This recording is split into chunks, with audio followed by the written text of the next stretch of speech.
I'm an addict called Nancy. Hi, everybody. I'm probably more nervous than she is. Like, Ripley's a special place for Bucks County.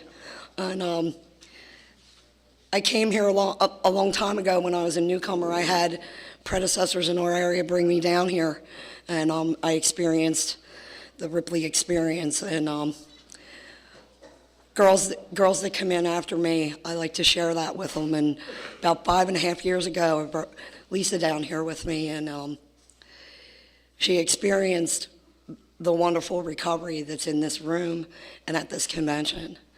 And a little bit about Lisa, like she came into recovery not having faith or belief in anything and not wanting to do anything except for be clean. She just wanted to stop living the way she was living. And she's one of those people that listened and took the suggestions, every one, even not understanding why or what was going to happen. And 6.5 years later, she's a living example of this program. She practices it every day, and I can say that every day. Like, I've been sponsoring her since she came in here, and she has called me every single day. Every single day for 6.5 years. And you know what? This is a perfect convention for her to speak at, because it says steps plus action equals the solution, and you're going to hear the solution from Lisa. Help me welcome Lisa.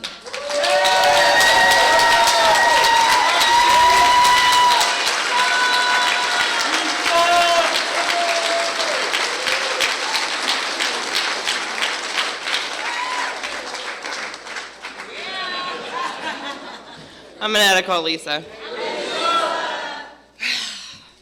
I'll be using this a lot, this toilet paper here.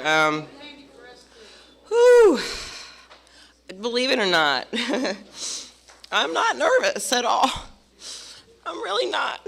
I'm just so overwhelmed with love and gratitude for being clean and for the people of this fellowship. And if I could just crack open my chest and give you what I feel right now, you would never, ever get high again.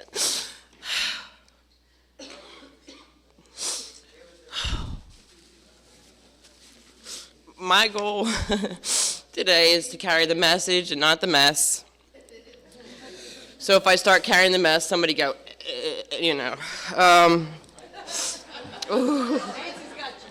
I know a lot of you got me covered because you call me on my shit. Just like I call you on your shit. Oh boy. I'm going to tell you a little bit about me. There's a lot of people in this room that know me, but and my wonderful son is here in the room with me, and so I will probably edit my sharing a little bit. But I really don't want to talk a lot about what it was like before. We've all been there, and I'm sure y'all know. Y'all know. But I want to talk today about choices, and being in recovery is all about choices, I never had a choice when I was using from the beginning.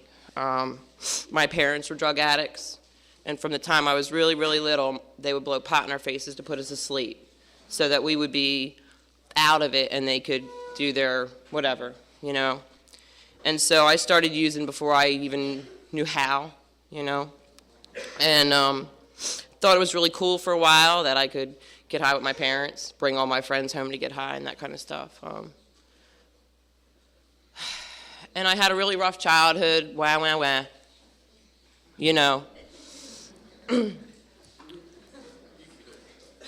I came in here, I had such a chip on my shoulder, like, screw you, if you had my life, you'd use too, you don't know what it's like to be me. And now I realized, I'm in a room full of me, you're all me. Y'all, you know what I mean? And I know that even if I grew up with two loving parents who taught me right from wrong and lived principled lives, I'd probably still be standing up here right now. You know? Because I've stuck around this program long enough to see NA babies grow up and become active addicts anyway, with a life filled with recovery. So, you know, I have to take responsibility for my addiction. Now, when I was 12 years old, I left home because living on the streets was a better alternative to the life I was living in my house.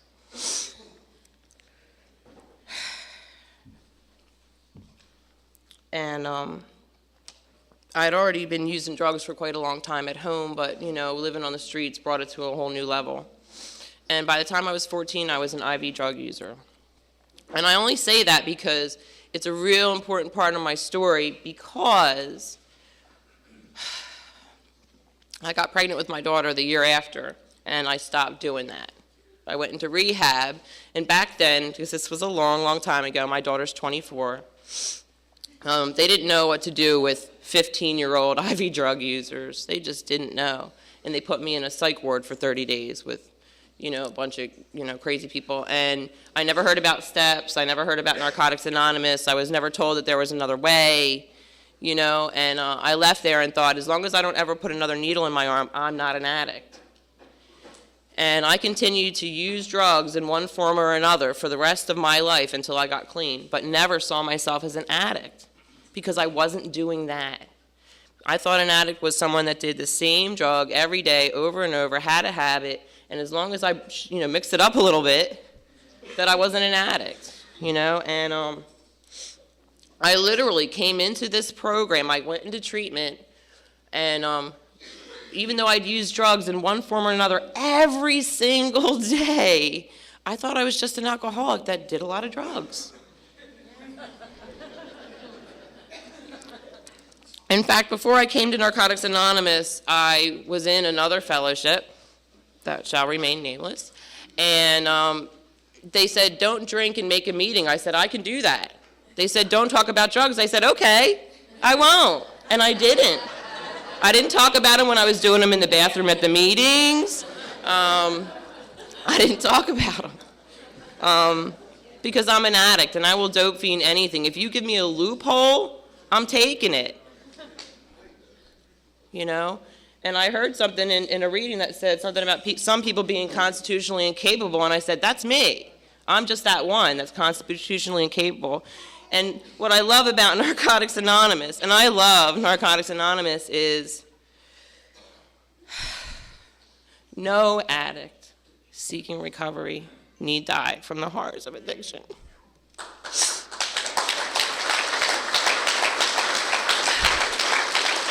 You know?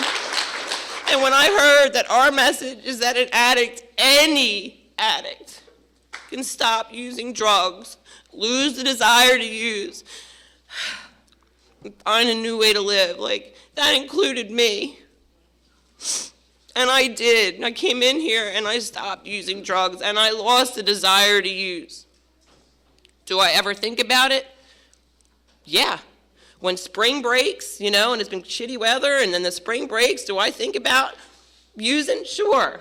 But do I have that obsession where I wake up every day and it rules every thought and action and behavior? No. You know, I'll jump around a lot because I didn't plan nothing except some jokes to tell. It kept my mind from thinking about what I would really want to say, you know. If I run out of things to say, maybe I'll tell them at the end. I don't know. We'll see. Oh boy. I won't. I really won't.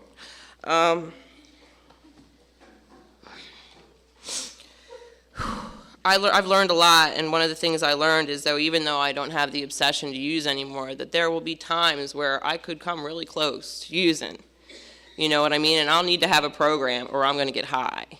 In fact, I was over at merchandise yesterday, and they have this bumper sticker that says "Far from Using," and I guess it's like a play on words, but it's, no offense to anybody else, but I would never want to think of myself as far from using. You know what I'm saying? Like, that's scary to me. I don't want to ever be in a place where I think I'm far from using. You know, like, I'm 1 or 2 bad decisions away from getting a white key tag. You know, and the reason that I've stayed clean since I came in is because I have choices. I make decisions. I am responsible for my recovery. Every decision I make, I take seriously, because either it's going to lead me out the door or it's going to bring me closer to my recovery. So when I'm faced with a choice from whether or not to, you know, go to a bar to, you know, socialize, or, but I'm not going to drink, or whether to work a step or call my sponsor or whatever it is, like, I'm deciding, I'm choosing recovery or not. You know? When I love you and you're screwing up and I come to you and I tell you what I think about that, it's because I love you and I'm making a choice to, like, take a chance that you may be pissed off or hate me or call me names, but I'm going to tell you anyway because I love you. And I'm making a choice for my to live my recovery that way, and a choice to, like, help you the only way I know how. I ran around all weekend. It was crazy. Going, I can't fix this. I can't fix this. I can't. I am powerless over everything except my recovery, my choices. You know what I mean? When I walked in here, I was such a hard ass, man. I was rough around the edges. Very rough around the edges. And it's funny because my outsides may have changed throughout the years, just like my insides have. And people have, like, all sorts of weird notions of who I am and what I'm about. And it's funny because my self-image is sometimes so different from that. But I can say that although I may still sometimes have a crunchy exterior, I'm a big mush ball, you know? And I will cry anywhere, at any time, over anything. And it's good because, you know, when I came in here, I had a choice. I was either going to stay that hard ass and not let anybody in and feel just as isolated and alone and unloved as I did when I was out there, or I was going to open my heart and take a chance on people, which means getting hurt. If I let you in, you're going to hurt me. You know why? Because you're human and you're addicts, and that's what people do, you know? So I better have a program to fall back on when the people fall short. You know, this time last year, I came here. I was supposed to get radiation the weekend of this convention, and I put it off a week because I needed to be here. And I had been told that without this radiation, I had 3 months to live. And I got down here, and a beloved addict had just passed away the day that we walked into this convention. And I didn't feel it was right to talk to anybody about what I was going through, because they were grieving the loss of somebody else. And so I really didn't share that with a lot of people. But there was a part of me that thought, I may never see this place again. It was a hard time. But I'm here. You know what I mean?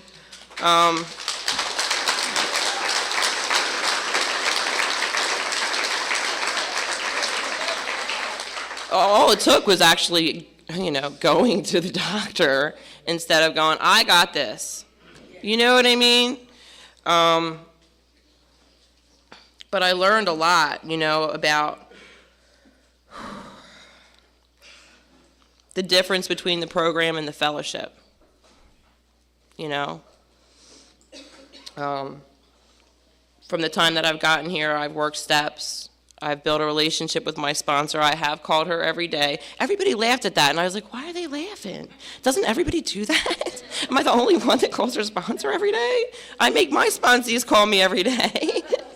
And by make, I mean I suggest. Some of them don't, you know what I mean? But I tell them to. Some of them choose not to listen, but those are their choices, you know what I mean? But for me, like, I'm a creature of habit. If I don't do that, if I don't call her every day, I'm calling her once a week, and then I'm calling her once a month, and then I'm not calling, you know? I'm committed to my recovery. I was never committed to anything in my whole life, man. I'm committed to calling her every day, and I hope that that never changes. I hope I never get to a point where I'm thinking, I got this, you know?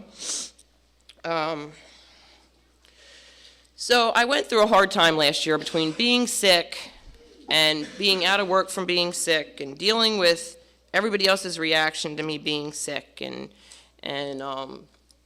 some of the symptoms of my illness were kind of maybe mimicked the use of certain drugs. And I started to think maybe people were questioning my clean time, all sorts of crazy stuff. And I went through a hard few months, and I got to a point where my world came crashing around me, and I wanted to get high. And I sat in my home group, and I raised my hand for an addict in pain, and I said, I'm going to leave this meeting and get high. I'm going to get high. I cried my eyes out. And I got up after the meeting, and nobody stopped me. Somebody walked up to me and gave me a hug and said, oh, you'll be fine, you're Lisa R. I wanted to punch him in the face. F you, what do you mean I'm Lisa R? What does that mean? Like I'm not gonna get high because I'm Lisa R? And you know what my addict head said? I'll show you who won't use. I'm gonna go get high. That's what I thought. You know, nobody said, Lisa, don't leave this meeting. Nobody said, Lisa, come to the diner and hang out. They let me leave the frickin' meeting. Now, the newcomer is the most important person at any meeting, right? But I'll tell you, the addict who still suffers can be any one of us, regardless of our clean time. And you don't have to have more clean time than me to help me. If you have a day clean and you want to come up to me and say, it seems like you're going through a lot, you want to talk? Like, that's all it takes, you know what I'm saying? Like, you don't need to have any profound words of wisdom to give me, like a hug and like, is there anything I can do? Whatever, like, it doesn't need to be, most of the time we don't need advice, we just want some love, you know? So I left that meeting and I did what I always do, I called my sponsor. Instead of getting high and going whatever, I called my sponsor. Now, if I didn't call my sponsor every day, do you think I would have called her? No. I would have been like, I ain't called her in a month. I can't call her now, right? So I called my sponsor and I talked to her for like a long, long time on the phone. And I had like some resentments about that. And I'll tell you the story for a reason, because I think it's really important. Like, we're not perfect as a fellowship. We fall short. And like that day, like I stayed clean. I didn't get high because I had worked steps, because I had built a relationship with my sponsor. I had a foundation. If I didn't have those things, I wouldn't be clean right now. You know, so if you think that, you can pick and choose like a smorgasbord which parts of this program that you're going to work, like, you might find yourself high. You know, like, I can't pick and choose which parts I'm going to do. You know, like, when I came in, I saw what people were doing that stayed clean for a long time, and I said, I'm going to do that. People, like my sponsor, like, I've listened to almost all of her suggestions. Can you guess which one I didn't take?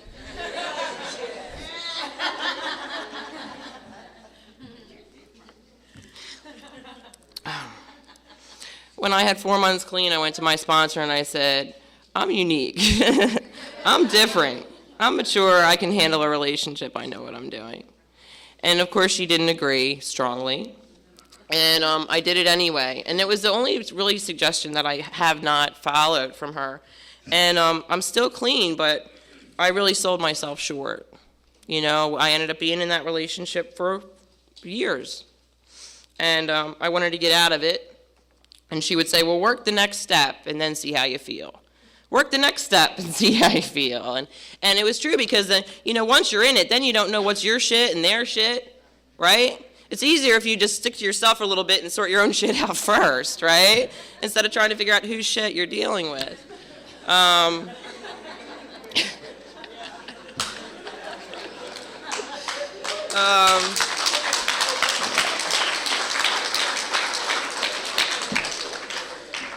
And again, because I maintained my own recovery, because I worked steps, because I still continued to attend meetings and build relationships with women in recovery, like, I was able to get in and out of that relationship and stay clean, you know what I mean? but that doesn't always happen. And if I had it to do over, I would have listened. I would have given myself some time to like write a 4-step or like a 6-step and find out, but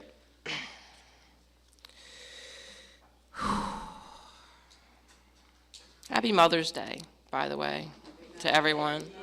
I'm a mother, right? I'm also a grandmother. I have 5 grandchildren.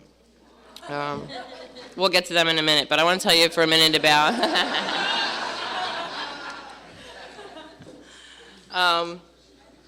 when I got clean, I didn't have any children in my life. I'm the mother of 3 children. None of them were in my life. I had begged Children and Youth to take my daughter. She was raised by some insane addict and didn't turn out real well. And so she was violent, and I ended up having to beg the state to take her because I couldn't go to sleep at night. Because I was afraid of her. And I had a son who was raised by my first husband, and then I had another son that was being raised by my second husband. Which is funny because when I got clean and I was in treatment, I kept saying, I can't stay here, I gotta get home to my kids.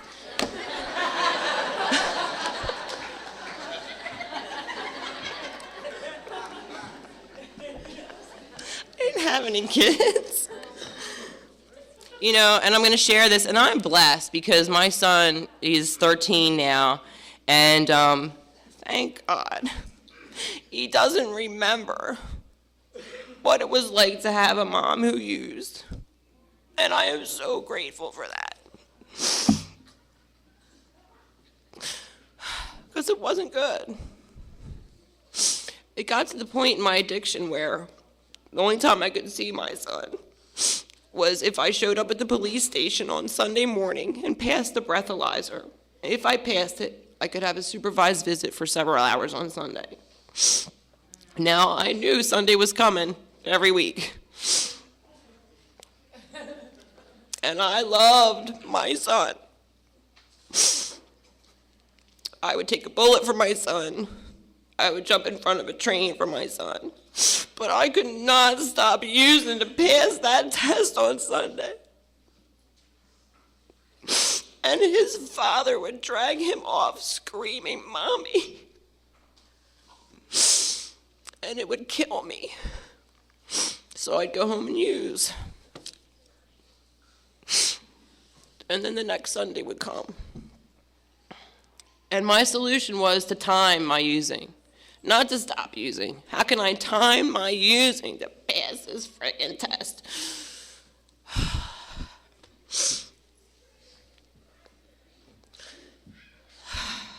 I hated my ex-husband. I thought it was all his fault. He was keeping my son from me.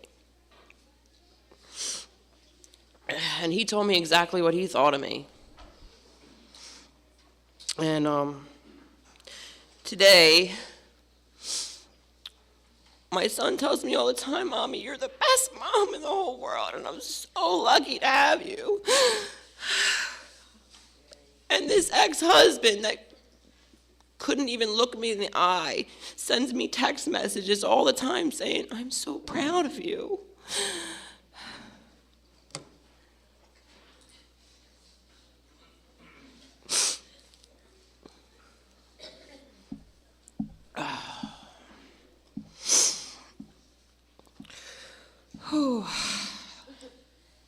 So when I tell you how grateful I am to be clean, man, I mean it. I am so grateful to be clean.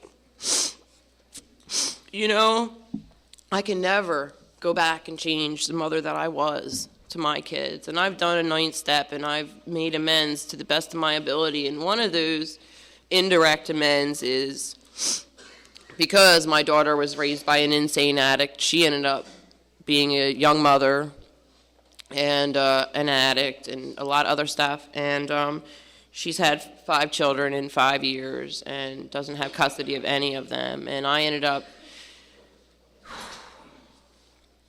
I'm raising a couple of my grandkids, and I've been raising them off and on since a couple of them were born. And it's an honor and a privilege to be able to do that, to give to them what I couldn't give to my own kids. Like, I really feel like it's such a true amends on the only level I could ever make to my daughter. You know what I mean? Like, the damage is done for her. You know, like, hopefully she can make a choice towards recovery someday. She hasn't made that choice. And on most days, like, it could drive me insane, and then other days I can accept that that's just where she's at. You know what I mean? She's only 24. I was 33 when I got clean. I expect her to be clean now. You know what I mean? Because I got clean, she should get clean. Doesn't work that way. But I'm raising these kids, and I'm doing things different, and it feels good.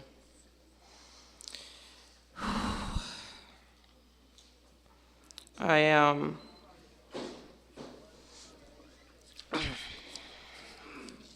have these sponsees here with me that I love so much.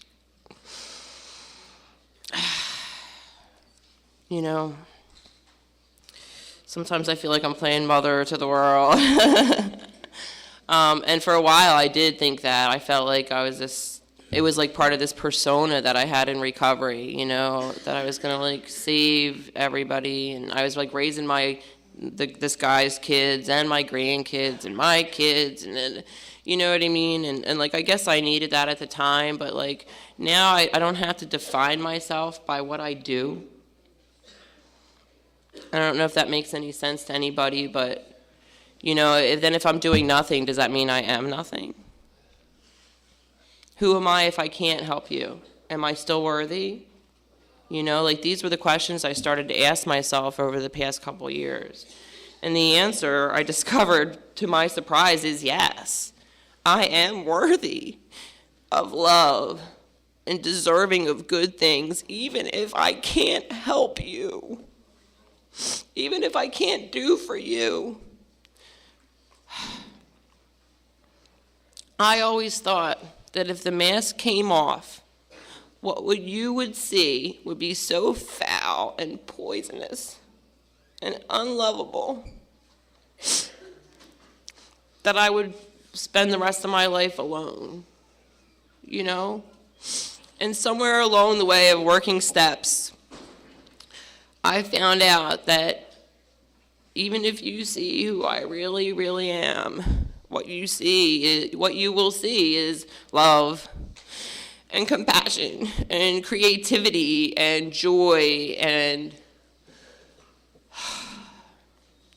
like, I don't have to be those things. Like, I don't have to do those things to be those things. You know what I mean? Like, I do those things because they come from me, you know, not to define who I am.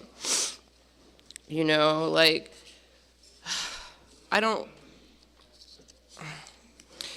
it's hard to explain, and it's funny because I had this like spiritual awakening this year about this whole thing, and when I try and explain it to anybody, I just get these like blank stares, because I guess, you know, I need to like, I don't know. But I called my sponsor because I was going to try and explain to her the spiritual awakening I had, and I thought to myself, she's not going to understand that. I was on my 9th step at the time. I'm like, she's not going to understand what I'm saying. I'm going to do all this philosophize, and then she's going to go, what the fuck are you talking about? And because that's how she talks to me. And it's okay, because that's what I need, right? I didn't need somebody she's the most loving and caring person that you will ever meet. But she will never sugarcoat anything. That doesn't save my life, you know? The truth saves my life. So I'm on my 9th step, and I call her with this spiritual awakening, and I'm going to try and dumb it down for her, right? So that she understands what I'm talking about. So I go and I tell her all this, and she's like, well, it's about time you got your 6th step.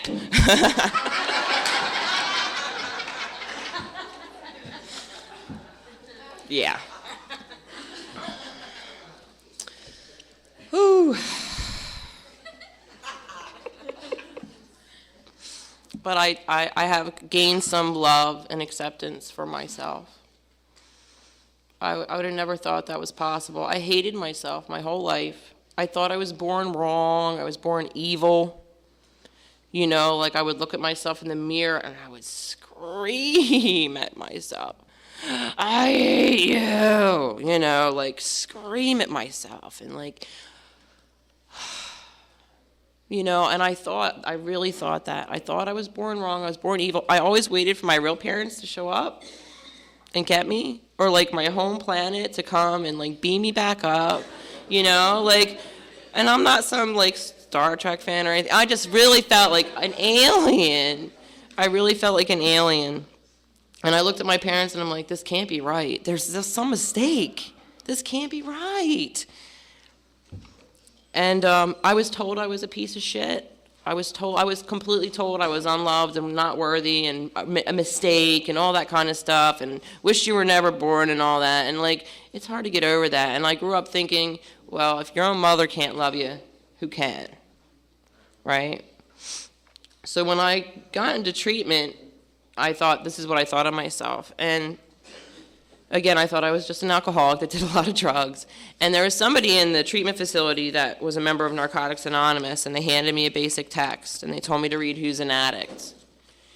And I read it, and I saw myself in that reading. And I was blown away. I was so excited. Oh my God, I'm just an addict. That's all that's wrong with me? I'm just an addict. There was such freedom in that, such hope in that. You know, like there's not much fixing evil, right? But if I'm just an addict, there's some help, you know? Like there's some solutions. And I'll tell you what, man, like I know today that I'm not a piece of shit. I know that I'm not evil. In fact, like I love people, man. I have so much love in my heart. I have so much love in my heart. You know, and there's freedom in being an addict, you know what I mean? Because that means I can be a recovering addict. I don't have to be a using addict, man. And if you're in this room, like you never have to use again. Like you have a choice. Like I've had the obsession to use since I've been clean. And I used to think if I obsessed it, then I had to do it. And it's not true. We can have an obsession to do something and still not do it. You know, reach out. You know, it doesn't matter where you're at, how long you've been here or haven't been here or what you think people think of you. Like if you're in pain, just tell somebody. If you feel like using, tell somebody. Like, you know, you're going to...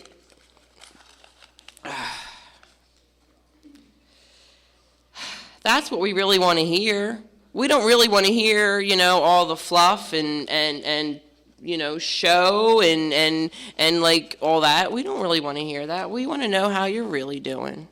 Are you hurting? How are you hurting? How can we help? It doesn't say in the readings, and I've been listening. I stopped sharing at meetings after when I wanted to get high and nobody like stopped me, I stopped sharing at meetings because I said, fuck it. If nobody's going to give a shit anyway, why bother sharing? So it was a resentment that made me stop sharing, right? But after a while, I realized how much I got out of meetings when I stopped sharing because I was actually just listening instead of waiting to talk all the time, right? And I got so much more out of meetings because I was hearing what everyone else is saying instead of my own head, right? Where the hell was I going with this? I have no idea. Where was I going? Oh, the readings. It doesn't say we want to know all your problems. It says we want to know what you want to do about your problems and how we can help. That's what it says. I don't think I heard that for the first 5 or 6 maybe years. I didn't hear that. I thought it said we want to know all your problems. It says we want to know all your problems. No. It says we want to know what do you want to do about your problems and how we can help. Not we want to know how we can fix all your problems. What you want to do about your problems and how we can help. Right? We all have choices, right? I need to take personal responsibility for my actions and reactions in recovery. That doesn't mean that I will ever be non-human And as such, I will fall short, right? But I need to take responsibility, and a lot of times we kid ourselves, I think, and by when I say we, I really mean me, which really means us, right? But I'm not saying you. I'm saying me, but it's us, right? You guys know what I'm saying, right? Okay. Oh. We have choices, and sometimes we'll go, well, I'm on a 6th step, I'm just crazy, or like, I only have 2 months clean, I don't know how to behave, or whatever. We make all these excuses for our freaking behavior, and I'll do the same thing sometimes, like, I'm not perfect. I exploded on my 7-year-old grandson the other day. Freaked out. And I was so upset, and I was crying because I felt so much guilt and shame, and I hate feeling guilt and shame today. I don't want to have to live in guilt and shame, right? And when I make more choices towards recovery, I feel less of that. But I felt a lot of guilt and shame over hurting the feelings of this little boy that I love so much. He's been through so much. He doesn't need any aggression from me. And my sponsor said to me, it's okay, we're a human, we make mistakes. And it's true, like, I don't need to beat myself up. But at the same time, if I was in front of my employer or my grandmother, would I have behaved like that? No. When people are like, I can't help cursing, it's just who I am. Well, when you go to work, do you talk like that? We have choices. I have a choice. If one of my clients had been standing in that room, I would have never spoken to that child like that. I have a choice. So, when we screw up, what do? I'm learning to admit, yeah, you know what, I screwed up. And say, yeah, I'm sorry. But more than that, change the behaviors. You know what I mean? Like, I said sorry a lot when I was using, and when I did my amends, when I did my 9-step amends, my direct amends, I don't know that I actually ever said the words, I am sorry, to anyone, because it wasn't about that. They'd already heard that so many times before. I said things like, I've been, living clean for many years now, and I give back in my fellowship and in society. You know what I mean? Like, those were the things that people cared about, not I'm sorry. So it's about owning the behavior, not using it as like some battle wound or some victim or whatever. You know what I mean? Like, it doesn't serve any of us to like beat the crap out of ourselves for screwing up. You know what I mean? I accept what I did, and I try and move on, and not do it again. Like we had a lot of infighting among our group this weekend, and now everybody's sitting here and like loving each other, and like it's cool to see that we can disagree, and still have some unity. I learned about that in service. I learned about that in a home group conscience, to disagree without being disagreeable. Doesn't always happen that way. But I learned that we can have different opinions, and that's okay. That we don't have to see eye to eye, and that's okay. I don't have to agree with you to be accepted, and that's okay. And you don't have to agree with me. And I don't have to shove my point of view down your throat until you do. But it's just a process. It's all a process. It doesn't happen overnight, and it's going to continue.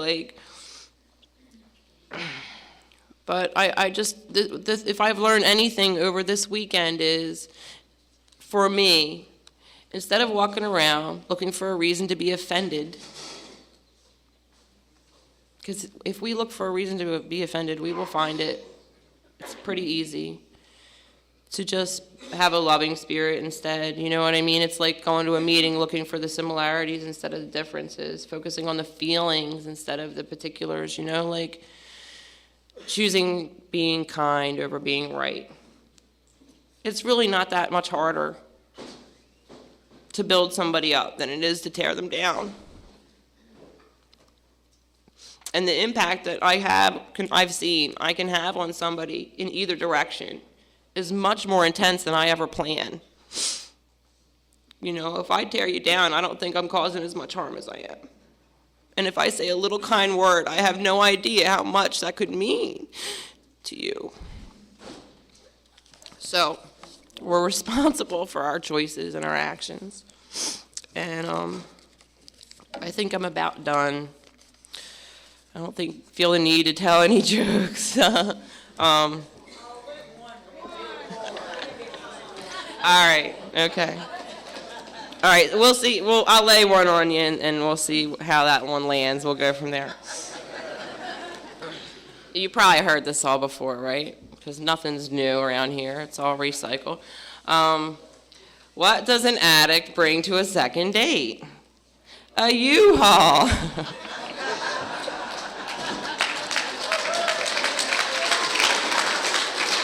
Okay. I'm going to quit while I'm ahead.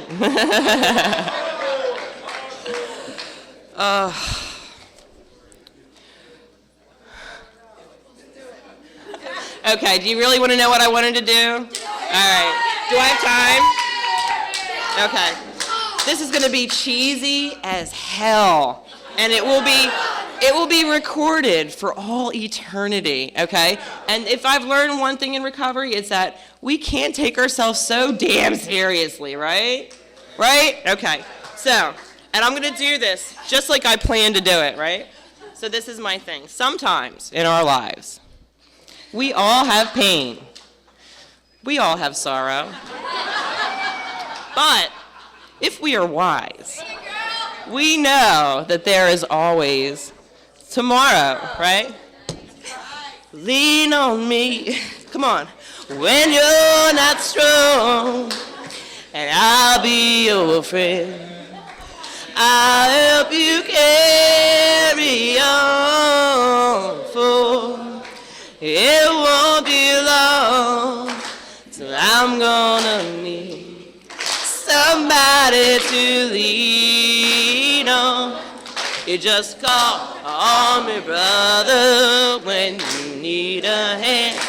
We all need somebody to lean on. I just might have a problem that you'd understand. We all need somebody to lean on. Lean on me when you're not strong. I'll be your friend. I'll help you carry on, for it won't be long till I'm gonna need somebody to lean on. Thank you. I'm an addict.